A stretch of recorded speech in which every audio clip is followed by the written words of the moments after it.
Assalamualaikum warahmatullahi wabarakatuh. Salam sejahtera untuk kita semua. Sebelum memulai, kami akan memperkenalkan diri kami masing-masing. Perkenalkan, nama saya Aprilia Siti dengan NIM 19230586. Saya Kristina Tevi dengan NIM 19230112. Saya Agustina Tri Elsa Wapani dengan NIM 19230829. Saya Hadil Firahim dengan NIM 19231495. Baik, di sini kami akan memulai penjelasannya. Tentang PT Primasenta Resource Indonesia. PT Primasenta Resource Indonesia adalah perusahaan penyedia sumber daya manusia, human resource provider yang berpusat di Jakarta.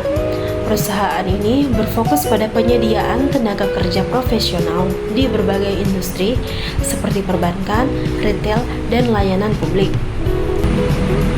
Dengan struktur organisasi yang dinamis dan sistem manajemen terkomputerisasi, PT Primasenta Resource Indonesia berkomitmen memberikan layanan yang cepat, tepat, dan efisien. Visi dari perusahaan ini adalah menjadi mitra terpercaya dalam penyediaan tenaga kerja profesional di Indonesia. Dengan misinya memberikan nilai tambah bagi klien melalui SDM kompeten dan layanan berkualitas tinggi. Baik, selanjutnya ada analisis SWOT dan tujuan strategisnya. Yang pertama ada strength, reputasi kuat, sistem informasi terintegrasi, jaringan mitra luas, dan tim kompeten.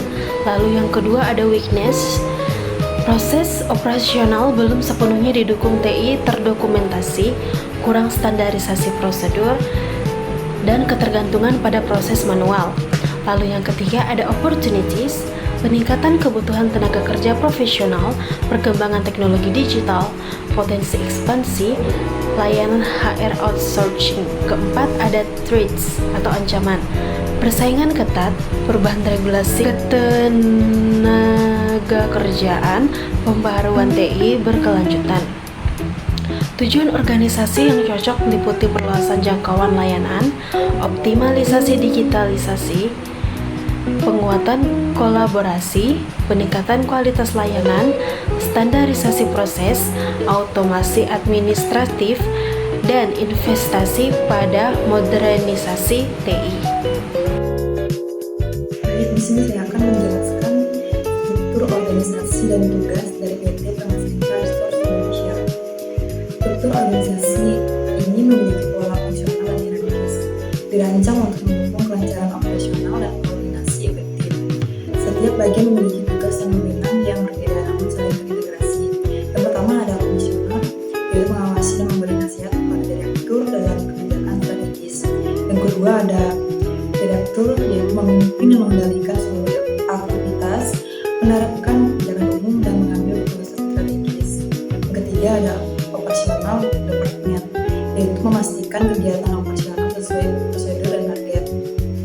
Yang selanjutnya ada human resource departemen atau HRD, yaitu mengelola SDM termasuk rekrutmen, pelatihan, dan pengembangan.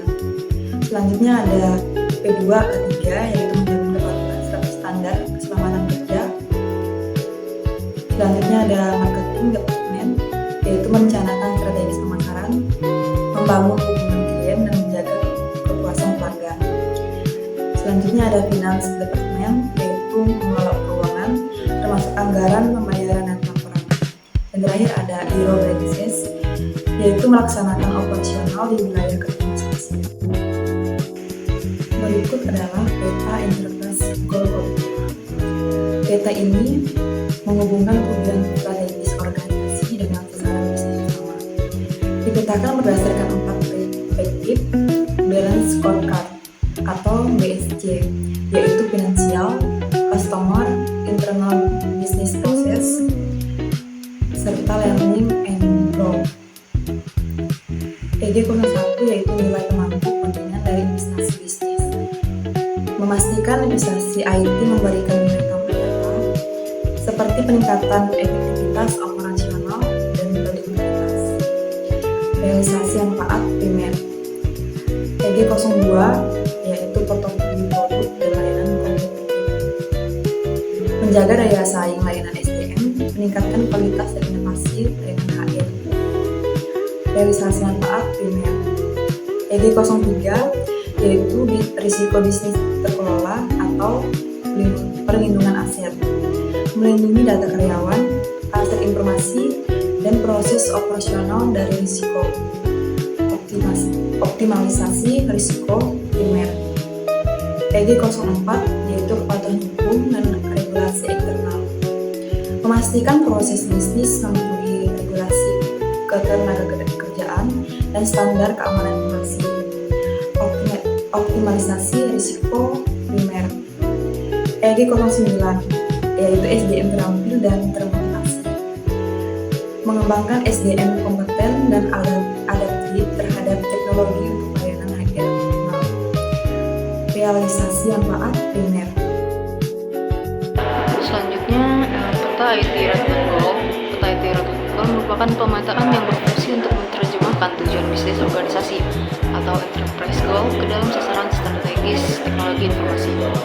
Pemetaan ini bertujuan agar setiap inisiatif TI yang dijalankan dapat memberikan nilai tambah dan selaras dengan kebutuhan bisnis organisasi. Selain itu, peta IT Ratman Goal juga membantu organisasi dalam mengoptimalkan manfaat teknologi, sekaligus mengelola risiko dan penggunaan sumber daya TI secara lebih efektif. Dalam kerangka kerja COVID-5, fokus pemetaan pada slide ini berada pada domain EDM atau Evaluate, Direct, and Monitor, dan APO, yaitu Align, Plan, and Organize. Pada domain ini berperan penting dalam tata kelola TI, khususnya pada perencanaan strategis, penyelarasan TI dengan tujuan bisnis, serta pengawasan terhadap manfaat dan risiko dari implementasi teknologi. Bagian bawah slide ditampilkan ringkasan pemetaan antara enterprise goal dan IT-related goal yang masing-masing dihubungkan dengan beberapa IT-related goal. Pemetaan ini menunjukkan bahwa satu tujuan bisnis dapat didukung oleh lebih dari satu sasaran TI, sehingga strategi TI yang diterapkan dapat berjalan secara terintegrasi. Selanjutnya pada slide 8, saya menjelaskan proses domain terpilih, yaitu domain EDM dan APO yang mendukung pencapaian IT-related goal tersebut. Domain EDM fokus pada fungsi tata kelola TI di tingkat manajemen untuk memastikan bahwa TI memberikan nilai bagi organisasi, risiko dapat dikendalikan, dan sumber daya digunakan secara optimal. EDM 01 memastikan bahwa kerangka tata kelola IT ditetapkan dan dipelihara dengan baik. Kemudian ada EDM 03, ini berfokus pada optimalisasi risiko. Kemudian ada EDM 04, ini menekankan pada optimalisasi sumber daya TI. Sementara itu, EDM 05 berperan dalam menjaga transparansi dan akuntabilitas informasi pada para pemangku kepentingan. Domain EDM slide ini juga menyampaikan beberapa proses APO yang menonjol seperti APO 01, APO 02, 03, 06, ada APO 12, APO 13. Jadi proses-proses ini menjadi fondasi dalam perencanaan strategi TI, pengelolaan arsitektur, anggaran, risiko, dan keamanan TI secara integritas.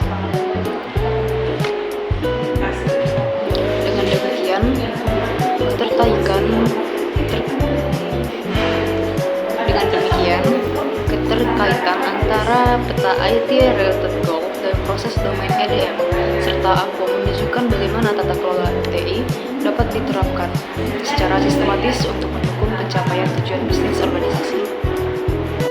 Di sini saya akan melanjutkan untuk penjelasan terakhir, yaitu tentang pemetaan kewenangan dan RACI.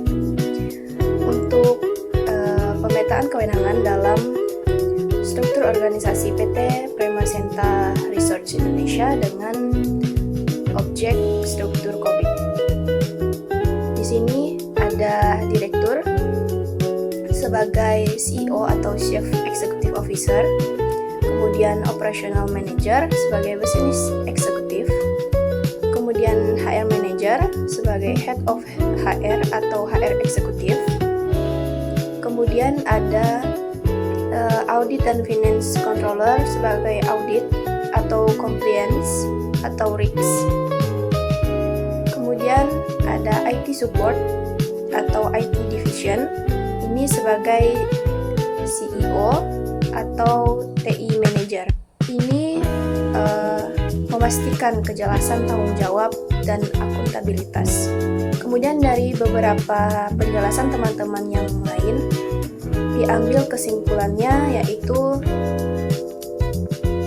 PT Prima Center Research Indonesia sebagai penyedia SDM yang sangat bergantung pada TI relevan untuk dianalisis menggunakan COVID-5. Domain EDM dan APO dipilih karena berhubungan langsung dengan arah strategis, pengawasan manajemen perencanaan TI, kemudian pengorganisasian sumber daya TI. Proses COVID EDM 02, EDM 03, APO 02, APO 07, APO 12, dan APO 13 dipilih berdasarkan pemetaan enterprise goal dan IT-related goal, serta kebutuhan organisasi. Ini memastikan optimalisasi manfaat TI, pengelolaan risiko, penyelarasan strategi TI dengan bisnis, manajemen SDM TI, serta keamanan informasi. Manajemen praktis yang dipilih dalam tabel RACI. Praktik-praktik ini relevan dengan kondisi perusahaan yang sering dilakukan dan penting untuk menilai tata kelola TI. Kemudian di sini juga ada sumber data, yaitu dari skripsi yang berjudul Audit Tata Kelola Teknologi Informasi dengan menggunakan COVID versi 4.0 dan file IT Framework studi kasus pada PT Prima Center Research Indonesia. Ditulis oleh Andika Bayu Hastayanto, Program Studi Sistem Informasi tahun 2023. Demikian penjelasan dari kami. Sekian dan terima kasih.